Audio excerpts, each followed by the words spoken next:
La globalisation des échanges mondiaux lors de ces dernières décennies a mis en évidence combien le commerce international est devenu important.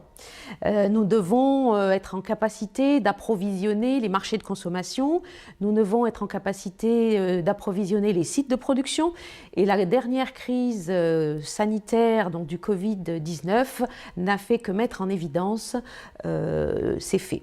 Aujourd'hui, nous devons donc être en capacité de proposer des solutions logistiques intégrées, que ce soit à l'importation de marchandises ou à l'exportation des marchandises. Pour ce faire, il faut être capable donc de prendre en considération toutes les composantes du commerce international, que ce soit en termes de transport, que ce soit en termes de stockage ou tout simplement de sourcing et de développement des marchés. Il faut savoir également que ce commerce international a une caractéristique très importante, qui est le fait que 90% des échanges aujourd'hui se font par voie maritime. Nos entreprises doivent être capables de s'adapter à la constante évolution des marchés, notamment à l'apparition de nouvelles contraintes en termes de technique, l'évolution par exemple de la digitalisation et bien évidemment la prise en compte de plus en plus importante des notions d'environnement et de durabilité.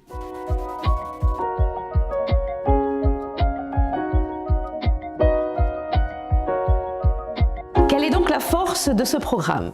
Dans ce programme couvre l'intégralité de la chaîne logistique internationale. Nous avons donc trois dimensions essentielles. Premièrement, le commerce international, que ce soit dans le sens de l'importation de marchandises, du sourcing, ou que ce soit dans le sens du développement de marché, de l'exportation de marchandises. Le deuxième point est le transport international, c'est-à-dire la coordination, l'intégration de tous les moyens de transport, que ce soit les moyens de transport internationaux ou les moyens de transport de pré- et post-acheminement. Et finalement, donc la troisième dimension, qui est la dimension logistique, je dirais une dimension plutôt d'entreposage, de gestion de flux de marchandises entre ces moyens de transport, comme sur des centres de distribution par exemple. Voilà. Le programme a une forte donc, connotation maritime pour la raison évoquée précédemment, du fait de cette énorme importance du commerce international passant par la voie maritime. Une autre des forces de ce programme, c'est son ancienneté. En fait, il existe depuis plus de 60 ans. Nous avons acquis une solide expérience dans nos métiers et nous avons su constamment le faire évoluer, s'adapter aux nouvelles problématiques des économies actuelles ou des métiers actuels, de manière à pouvoir garder un niveau d'employabilité pour nos étudiants extrêmement élevé, puisque 98% de nos étudiants trouvent un emploi dans les moins de 6 mois en sortant du programme. Grâce à cette ancienneté, nous avons également un très fort réseau d'anciens dans le monde, de plus de 3000 étudiants qui sont toujours présents et que nous sollicitons très régulièrement pour continuer notamment à faire évoluer le programme, à le faire vivre.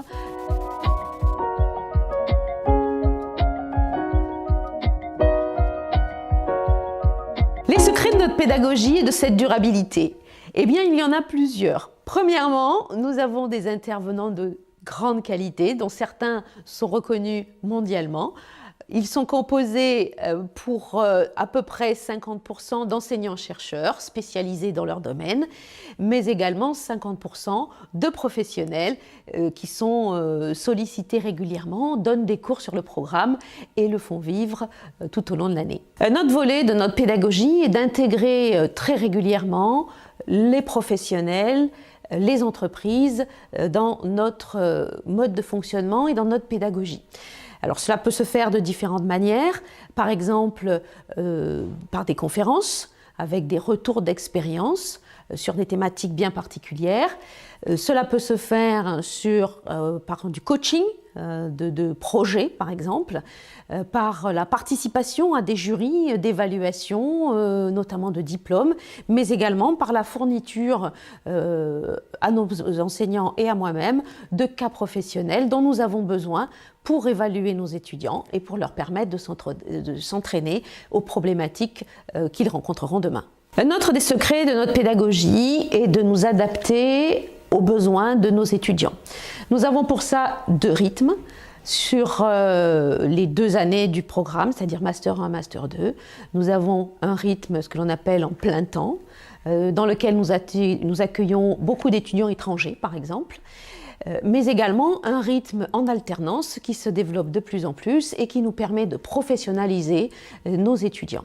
L'enseignement sur ces classes, Master 1, Master 2, se fait en anglais puisque nous considérons que c'est la langue aujourd'hui du commerce international.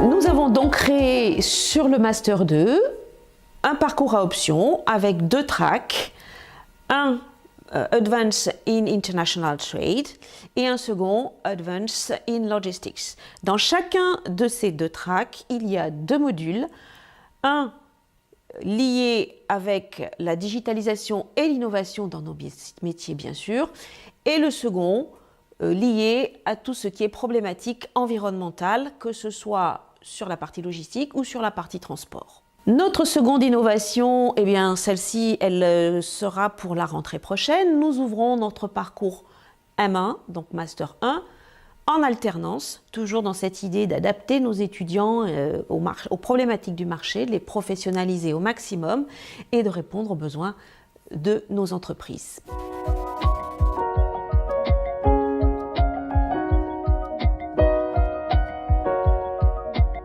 Que deviennent donc nos étudiants à la sortie de ce programme? Eh bien, comme je vous l'ai dit précédemment, nous avons la chance de couvrir énormément de métiers, puisque nous couvrons l'intégralité de la chaîne logistique internationale. Donc, et bien évidemment, en termes de métiers et de missions, le choix va être très très vaste. Donc, toute entreprise qui transporte, mais également toute entreprise qui va stocker ou distribuer de la marchandise peut être susceptible d'avoir besoin d'un de nos étudiants. Alors les titres, que sont les titres? Eh bien les titres peuvent être bien évidemment très variés. En commerce international, ça peut être responsable de zone export, ça peut être directeur commercial, ça peut être également responsable achat, procurement, etc. Sur la partie transport international, eh bien également, on peut avoir des responsables de zone, on peut avoir des cargo flow, on peut avoir des responsables portuaires, mais ça peut être également des coordinations de solutions de transport d'un bout à l'autre de la chaîne. Côté logistique, nous pouvons avoir des responsables d'exploitation, nous pouvons avoir des responsables d'approvisionnement, nous pouvons avoir des business analysts, etc. Mais de plus en plus apparaissent également des métiers un peu moins connus, un petit peu moins évidents pour nos étudiants, comme des métiers de consultants, comme des métiers dans des cabinets juridiques, comme des métiers liés de plus en plus à tout ce qui est impact environnemental de nos métiers.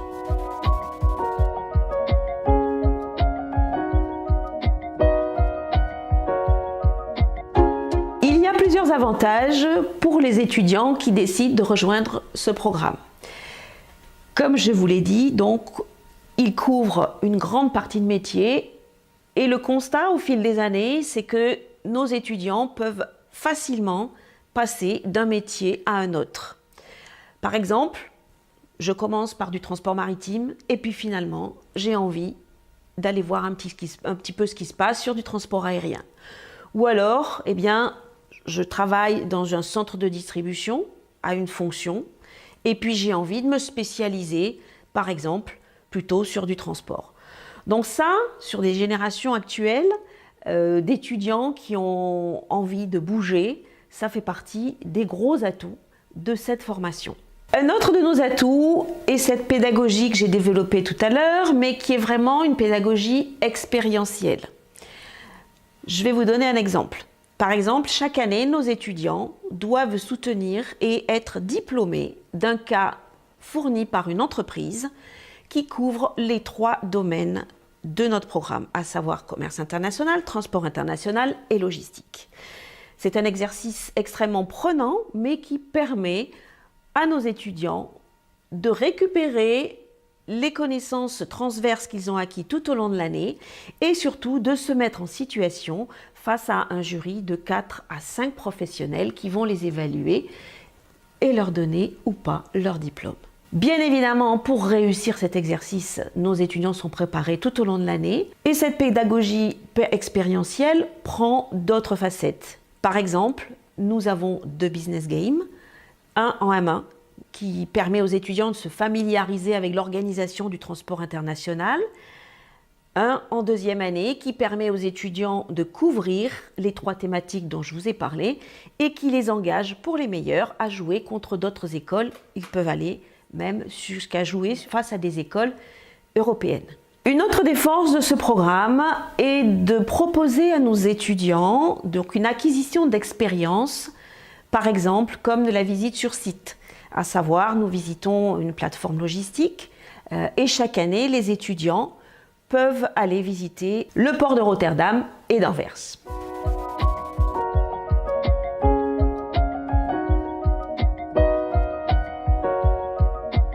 Vous l'avez compris, nous avons l'ambition de former les managers de demain. Pour cela, il va falloir être capable non seulement d'être force de proposition, mais également de tenir compte des contraintes de profitabilité et d'environnement inhérentes à nos métiers.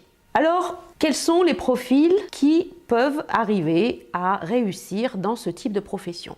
Premièrement, qu'est-ce que je recherche ? Je recherche des candidats capables de s'investir, mais de s'investir à fond dans leur année scolaire, mais de s'investir plus tard. Pourquoi ?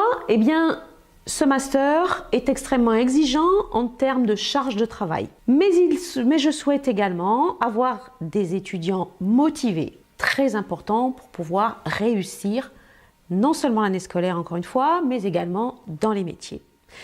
Et un 3e facteur est essentiel, avoir une grande ouverture d'esprit. Nous sommes dans un monde international, amené à considérer au quotidien des problématiques extrêmement variées. Donc, c'est la 3e caractéristique pour moi essentielle.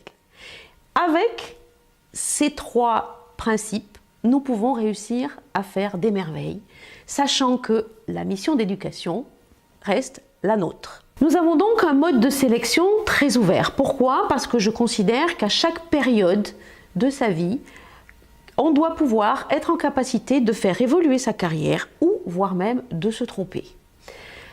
Nous avons donc des profils de provenance extrêmement variés et qui, l'expérience nous a prouvé, réussissent très très bien après avoir fait ce programme.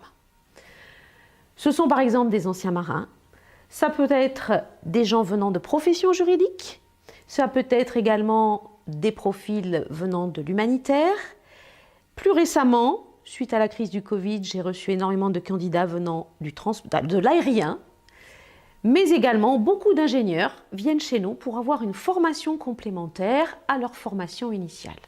Par contre, qu'est-ce qui ne convient pas au moment de ce recrutement et qu'est-ce qui ne réussit pas surtout tout au long de cette année de master ? Ce sont essentiellement 2 choses. Premièrement, le non-investissement en termes de travail. Deuxièmement, l'incapacité de travailler en groupe et en mode de projet. Et ce qui est fort dommage, ce sont les candidats qui ne se donneraient pas les moyens d'utiliser toutes les richesses et enseignements que l'on met à leur disposition pour pouvoir réussir leur carrière professionnelle.